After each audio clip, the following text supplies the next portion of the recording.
Hello everyone, welcome to this lecture. Just to recap, in the last lecture we had discussed CCA secure instantiations of public key ciphers based on Diffie-Hellman problems. In this lecture our goal is to see CCA secure instantiations of public key encryptions based on RSA assumptions. Specifically, the roadmap for this lecture is as follows. We will see the malleability of the plain RSA, which will prove that plain RSA is not CCA secure, and we will consider padded version of RSA and prove its CCA insecurity. Namely, we will see a very interesting attack which we call as Blake and Baker's attack, and then we will see a candidate CCA secure instantiation of public key encryption based on RSA assumption, namely RSA OEP. So, let us recall the construction of plain RSA public key cipher from RSA one-way trapdoor permutation. So, you have the RSA trapdoor permutation scheme which has its key generation algorithm. Basically, the key generation algorithm picks uniformly random n bit prime numbers p and q and compute the modulus big N, which is the product of p and q. Then given p and q, it computes the value of phi of n, namely the size of the group Zn star. Then it picks a E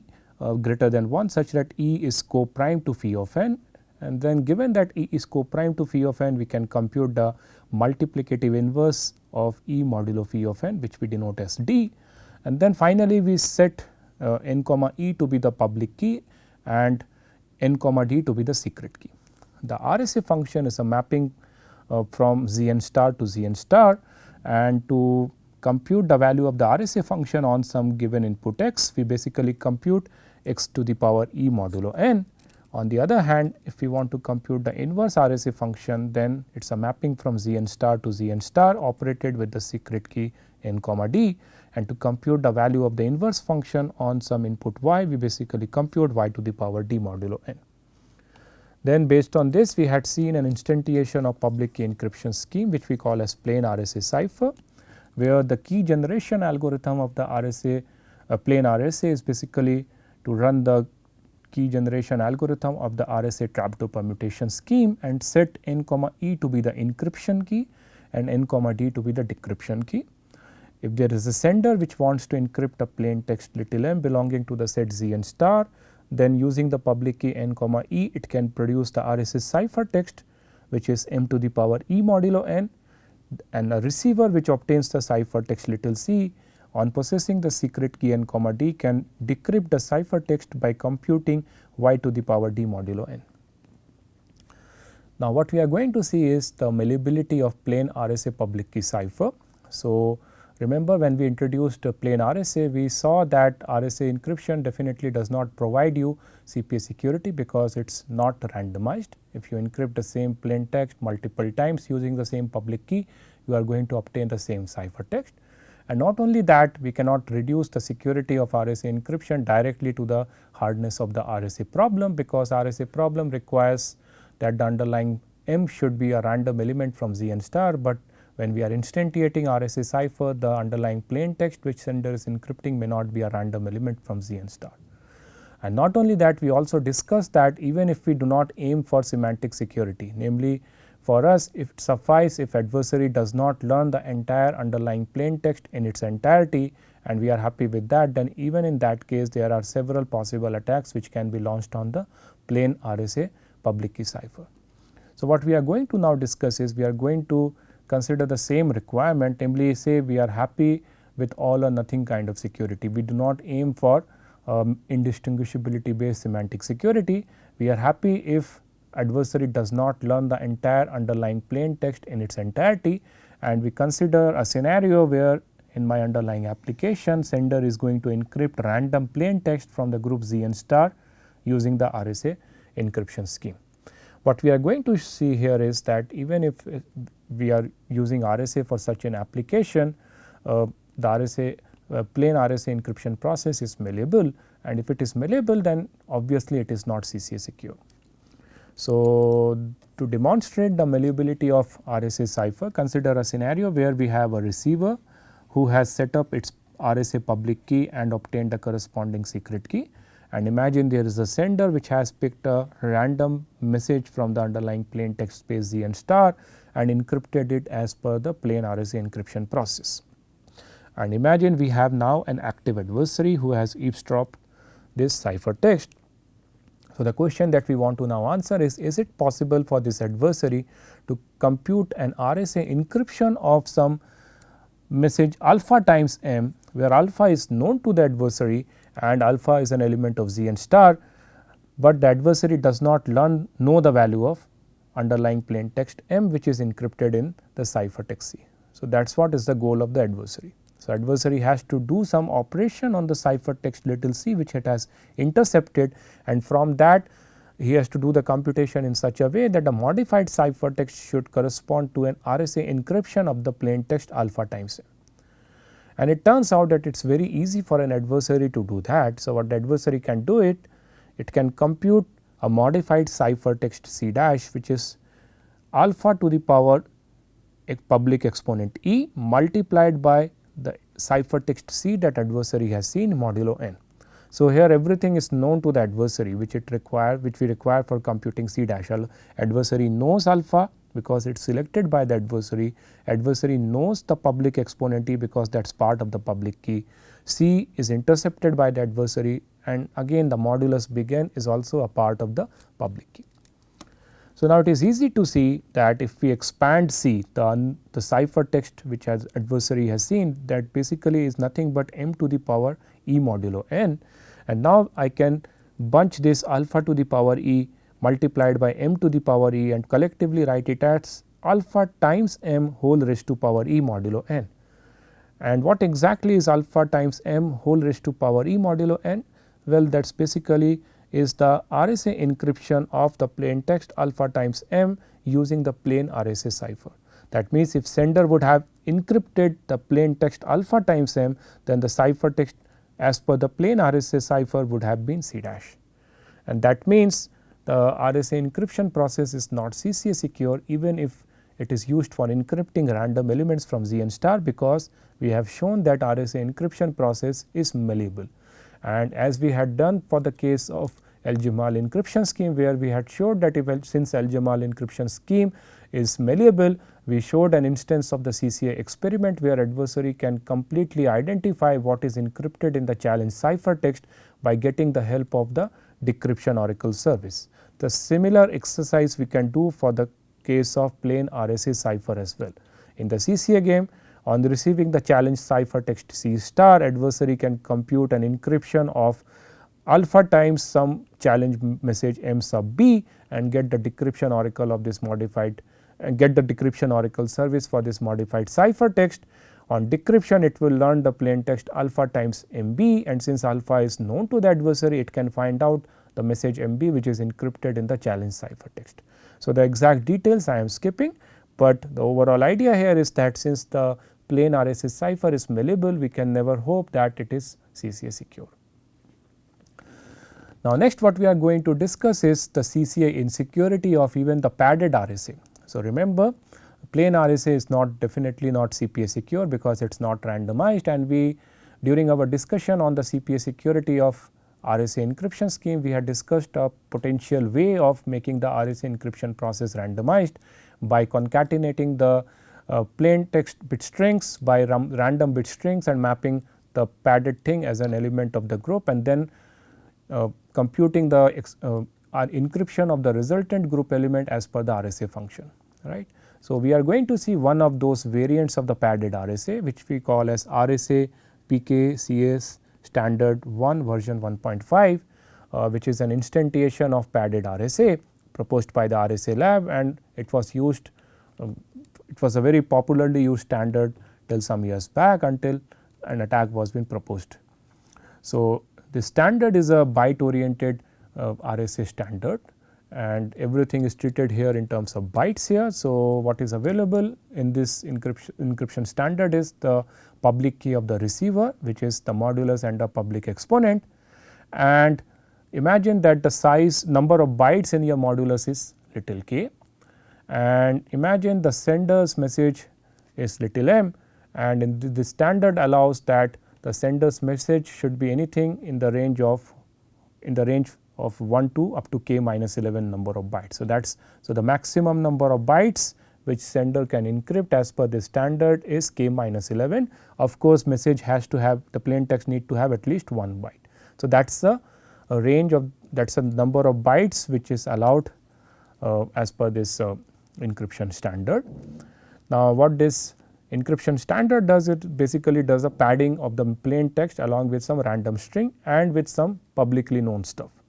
So, let us see how exactly the padding happens. So, to begin with, we put 2 bytes at the beginning here. The first byte represents the value 0. So, this is the hexadecimal representation of the integer 0, and the second byte represents the integer value 2, and this is publicly known. Now, next what we do is we select a random byte string consisting of up to k minus d minus 3 number of bytes, which is a uniformly random byte string, except that this byte string little r should not contain the byte value 0. Other than that, it can contain any byte value. Okay. And the reason we are putting this restriction that this random stuff which we are inserting here should not have the byte value 0 is to ensure unambiguous decryption. Now, once we have inserted the random byte string little r, that is followed by again a publicly known byte representing the integer value 0. So, that tells you that why we require that random byte little r which we have inserted should not have the byte value 0, because what we are doing here is that we are actually creating a kind of ceiling or the boundary for this the random byte string little r which we have inserted. On the left hand side, the wall is created by the byte value 0, the left hand side the boundary is created by the byte value 2, and on the right hand side the boundary is created by the byte value 0, and other than 0 anything else could be present in this byte string r, and the maximum number and the number of bytes which we can put in this byte string little r is k minus d minus 3 number of bytes. So, if we sum up all these things, we get the total number of things that we have actually now, including the plain text, including the publicly known bytes, and including the random byte string, everything sum up to k. Okay. So, this overall thing is now represented as the padded plain text, which I denote by m hat, and now what we do is we encrypt we convert the padded message little we encrypt the padded message m hat by treating it as an element of Zn star. So, remember, even if this padded message m hat is not an element of Zn star, it is fine, because we have seen that the RSA function and the inverse function are mutually inverse of each other even if the resultant element is an element of Zn rather than Zn star. So, it does not matter whether this padded element m cap belongs to Zn star or belong to Zn, we can safely apply the encryption function safely apply the RSA encryption function by to encrypt this padded group element m hat, and the resultant ciphertext is C. So, that is the way this byte oriented RSA standard performs the encryption. To do the decryption, what the receiver is going to do is, if it receives a group element or it receives a ciphertext little c, what it performs is it computes c to the power d modulo n to recover back the padded group element m hat, and since it knows the expected format of m hat, it parses the m hat as a sequence of bytes, checks whether the first byte is 0 or not, second byte is 2 or not, and then it starts scanning the random byte string which sender would have potentially added in the message, and then it looks for the boundary of the random byte string, namely where it ends. As soon as the receiver obtains the byte value 0, that means receiver knows that is the byte just before that marks the ending of the random byte string, and now what the receiver checks is whether everything in recovered m hat is in the correct format or not. If the format is not as if the format in the recovered m hat is not in the same way that the receiver expects, namely if the first byte is not 0, the second byte is not 2, or there is a problem in the formatting of the random byte string, then the receiver outputs error message. Else what it does, it simply strips off the first byte, the second byte, and the random byte string and the auxiliary byte string 0, and the remaining thing is treated as the recovered plain text. So, this is how this byte oriented RSA standard operates. Now, what we are going to show is that if we implement this, if we use this byte oriented padded RSA standard against a CCA attacker, then it is completely insecure. And this attack is called as Blake-Bacchus attack, attributed to the name of the inventor of this attack. So, the attack is explained as follows. So, imagine we have a receiver who has obtained its secret key and it has set up its public key available in the public domain, and imagine there is a sender which has message M consisting of k minus up to k minus 11 number of bytes. So, it does the padding of the message which it wants to encrypt as per the given standard and obtain the padded mapped group padded group element M hat, and what it performs is the encryption of the padded group element as per the RSA function. Now, imagine there is a malicious adversary, active adversary, who obtains this ciphertext, and now what this adversary does is it performs a malleability, it exploits a malleability of the underlying RSA function. So, what it does is it picks a random element from the group Cn star, which we call as little s, and it computes a modified ciphertext C dash, which is s to the power e multiplied the ciphertext little c which adversary has intercepted modulo n, and then it forwards this modified ciphertext C dash to the receiver, pretending as if this message is coming from the so called sender, and wait to see the receiver's response. So, as per the syntax of this padded RSA, the modified ciphertext will be decrypted as c to the power c dash raised to power d modulo n, which will give the receiver the message s time m hat, not actual m hat, because now the ciphertext c dash is not the encryption of m, rather it is an encryption of s time the padded element m hat. So, I call that recovered thing as m hat dash. And now, what the receiver is going to do is receiver will check whether the padding is correct in the recovered group element m hat prime or not.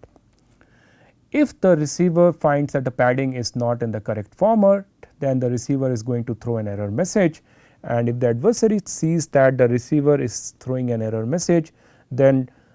the adversary gets the information that the first 2 bytes of the recovered message which the receiver has recovered, namely m hat prime, are not the byte value 0 followed by the byte value 2, because only if the first 2 bytes of the recovered m hat prime are not 0 and 2, then only the receiver would have thrown the error message. So, this is kind of some information which adversary learns by getting the decryption oracle service from the receiver by making a decryption oracle request for the ciphertext C dash. And now, what the adversary can do is adversary can send several such modified C dash with different values of s, and by observing the behavior of the receiver for each of the modified ciphertext which adversary has forwarded to the receiver, adversary learns some equations. Basically, it learns some information about the underlying unknown plain text little m and the value s which adversary has picked, and it turns out that by making sending sufficient number of such modified ciphertext and seeing the response of the receiver, adversary ends up learning the entire original plain text little m which sender had encrypted as per this RSA standard. So, that clearly shows that this attack this RSA standard is not CCA secure. Now, it is easy to see that the attack scenario here, the attack principle here is similar to the padding oracle attack which we had seen in the context of CBC mode of encryption when we were discussing the symmetric key encryption scheme. There also adversary was basically modified the ciphertext, forwarding it to the receiver, and based on the response of the receiver whether receiver is throwing bat padding error message or not, our adversary was learning something about the underlying ciphertext, right, underlying plain text. The similar principle now adversary is carrying out in the context of this public key version of the RSA public key RSA standard. So, that brings us to the question that do we have any CCA secure instantiation of public key encryption scheme based on RSA function, and it turns out that indeed we have one such candidate which we call as RSA OAP, So, basically OAP stands for optimal asymmetric encryption padding, because this is a kind of padding which we perform on the bit string which we want to encrypt as per the RSA function before actually doing the encryption as per the RSA function, and the padding is done as follows. So, the plain text space supported by this RSA OAP consists of bit strings of length little l bits, where little l is publicly known, and in this padding scheme we assume that we know that description of some publicly known hash functions g and h. So, the hash function g maps bit strings of length k 0 to bit strings of length l plus k 1 bits. On the other hand, the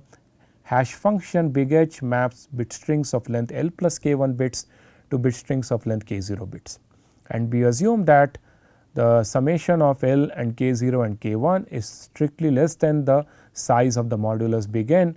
which is going to be used to perform the RSA function, to compute the value of RSA function. So, the way we do the encryption in this RSA OAP encryption process is as follows. So, imagine sender has a plain text little m consisting of little l number of bits. So, it starts to do the padding of this message as per this OAP padding to obtain a group element m hat, and basically this OAP padding or encoding is nothing but 2 round Fistel network, where in the first round we use where in one of the rounds we use the function g as the round function, and in the second round we use the function h. So, to begin with, the sender appends the plain text by k 1 number of zeros, and this is publicly known, and this will be considered as the current left half for the Fistel network, and the current right half for the Fistel network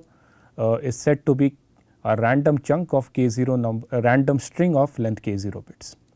right. So, that is how we can interpret the current left half and the current right half as per this OAP padding. And now what we do is we apply the round function g, and remember, as per the syntax of the Fistel network, the current right half goes and becomes the next left half, and the next right half is obtained by XORing the current left half with the output of the g function on the current right half. So, that is how we obtain the next right half. That completes the round 1 of the OAP padding, and in the second round what we do is we apply the h function, we use the function h as the round function. So, the current right half goes and becomes the next left half, and current left half is XORed with the output of the h function on the current right half, and that becomes as the next right half, and the concatenation of the next left half and the next right half is treated and interpreted as an element of either z n star or z n, depending upon whether it is relatively prime to your modulus or not, and we call that resultant element as m hat. So, as per the OAP as per the Fistel network nomenclature, it is easy to see that my resultant S part in the element m hat will be the XOR of g of r and the concatenation of m followed by k 1 number of zeros, whereas the t part of m hat is nothing but the XOR of the r value with the output of the h function on the input s, and we do the encryption by mapping m to m hat as per the OAP, and then computing the output of the RSA function on the element m hat. To do the decryption, what we do is we decrypt and obtain cipher text by computing the inverse RSA function and parse the obtained m hat as a left half and a right half. We know what should be the expected left half and what should be the expected right half, and then we invert the Fistel network. So, we know that to compute R, we have to compute the XOR of t and h of s. We have already obtained t, h is publicly known. So, we can compute h of s, and once we have obtained R, we can obtain m dash, right, namely the actual left half to begin with, which is nothing but the XOR of the s portion with the output of the g function on the input R. And then we check whether the recovered left half is of the form a bit string of length l bits, which I denote as star, followed by k 1 number of zeros or not, because that is what ideally should be the case if everything would have happened perfectly. So, if the recovered m dash portion, if the recovered left half portion is not of this form, we give an error message that reject a ciphertext, it is an invalid ciphertext. Otherwise, what we do is we strip off the k1 number of zeros, and whatever is there, the number of L bit string that we have recovered in the m dash part is taken as the output plain text. So, now let us try to argue about the CCA security of this RSA OAP encryption process. So, the theorem that we can prove is that if the RSA assumption holds, then this RSA OAP cipher is a CPA secure cipher in the random oracle model.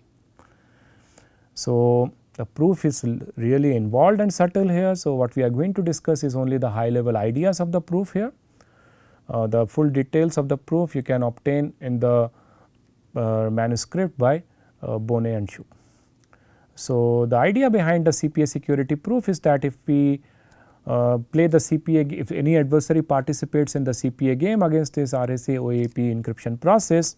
then the challenge plain text, which has been encrypted in the challenge ciphertext, remains hidden if the adversary does not query for G of R, because the actual plain text M, which is encrypted in the challenge ciphertext, would have been XORed with G of R. And since we are in the random oracle model, the function G is instantiated as a random oracle, where the adversary does not know the code of the function G. So, now the question is, what is the probability that adversary indeed queries for G of R? So, there could be two ways. One option could be adversary guesses the value of the randomness which has been used by the challenger, and the successful probability of guessing the R is 1 over 2 to the power k0, and it is negligible if we set k0 to be some theta function of your security parameter. On the other hand, the other way the adversary could have queried for the G function on the input R is that if the adversary would have queried the H oracle on the input S, because if you see the structure of the OAP, R is actually XORed with H of S, right. So, basically G of R is XORed with S. So, until and unless adversary R is XORed with H of S. So, if adversary would have queried for H of S, then probably we can hope that adversary would have learned R. But to query for H of S, basically adversary has to recover the S portion from the ciphertext C. So, remember the ciphertext C is nothing but the output of the RSA function on the concatenated input S followed by T raised to the of the it is output of the RSA function on the input S concatenated with T. So, the only way adversary could have queried the H oracle on the input S is if it would have recovered S from the RSA OAP encryption of S concatenated with T. And it turns out we can prove formally that if we set k0 and k1 appropriately, then this is nothing but equivalent to solving the RSA problem. But since we are assuming that the RSA assumption holds, it is very unlikely that adversary will be able to recover S, and hence it is very unlikely that it would have queried the H oracle on the input S. So, that is the overall idea of the CPA security proof, but formalizing this idea into the exact formal details is really challenging, and due to interest of time, and since the proof is out of scope of this course, I am excluding the formal details. Interestingly, we can prove that this RSA OAP is also CCA secure in the random oracle model if we assume that the RSA assumption holds in my underlying group. So, if we play the CCA game against this encryption process, then the extra advantage adversary now have is that it has got access to the decryption oracle service. It can submit any ciphertext and see the decryption of that ciphertext as per this RSA OAP encryption process. What we can prove is that any DO queries for the ciphertext C which adversary submits can be of one of the following two types. Class 1 can be adversary has itself computed C by itself picking some message M and encrypting it as per the RSA OAP standard. If that is the case, then submitting a DO query for a ciphertext C gives absolutely no new information to the adversary, because adversary will already know what exactly will be the decryption of the ciphertext C, because it itself has prepared the ciphertext C from the plaintext little m. So, it will know that the output of the DO oracle on such C's will be the M which it has picked. The second class of DO queries could be where adversary has computed some random bit string arbitrarily in some random fashion. So, what we can prove is that if that is the case, then with a very high probability that arbitrarily prepared ciphertext little c which has been submitted to the decryption oracle, when decrypted will turn out to something m dash of the form where the k1 number of zeros are not present after the L number of bits in the recovered m dash. And if that is the case, then remember, as per the syntax of the OAP decryption, the decryption oracle will simply reject such ciphertext and adversary will learn nothing new at all. So, in summary, what we can say is that if we use the RSA encryption process, then it is very unlikely that the decryption oracle service is going to be useful for the adversary, because if the adversary submits decryption oracle query of type 1, it learns absolutely nothing, whereas if it submits decryption oracle queries of type 2, then with very high probability they are going to be rejected by the decryption oracle service, and we are back to the CPA world where we had already seen a high level overview that why the scheme is CPA secure. So, now we have a CCA secure instantiation of RSA public key encryption scheme, but what we can do is the RSA OAP standard can be useful only as long as the sender has a message of size little l bits. But if the sender has a message of size more than little l bits, then we can do better and go for a hybrid version of RSA encryption scheme which is CCA secure. And the idea here is basically to design a CCA secure key encapsulation mechanism based on the RSA function whose security we can prove in the random oracle model.